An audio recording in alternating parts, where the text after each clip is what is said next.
सासूबाई किती चपात्या करू? हिंग ग माय, तुला माहित नाही 4 माणसाला किती चपात्या करतात ते?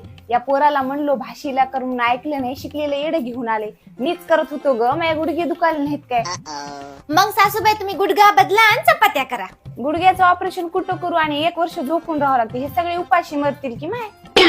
अहो सासूबाई, तुम्ही रोबोटिक गुडघा बदलायची सर्जरी केल्यावर 24 तासाच्या आतच चालू शकता. मायाचा दवाखाना कुठं आहे ग माय? मेडिकवर हॉस्पिटल भोसरी पुणे येथे आहे. माय लई दुखल ग माय. अहो, पारंपरिक सर्जरीपेक्षा रोबोटिक सर्जरीचे अनेक फायदे आहेत, ज्यामुळे तुम्हाला कमी वेदना, fast discharge, fast recovery, no blood loss surgery होते. हा, मग छान आहे बाई. मेडिकवर हॉस्पिटल हे एक युरोपियन स्टँडर्डचे हॉस्पिटल आहे. हे बेस्ट हॉस्पिटल आहे. रोबोटिक ऍडव्हान्स जॉईंट, स्पाइन आणि ऑर्थो सर्जरीसाठी आहे. मग मी करून घेते बाई माझ्या गुडघ्याची सर्जरी. हो, मग उद्याच पुण्याला जाऊ आणि सर्जरी करू. पण परवापासून तुम्हाला स्वयंपाक करायला लागते बरं. नाही ग सुनबाई, तू एवढी हुशार आहेस, आपण कामाला बाई लावत की. अहो, येरी हसू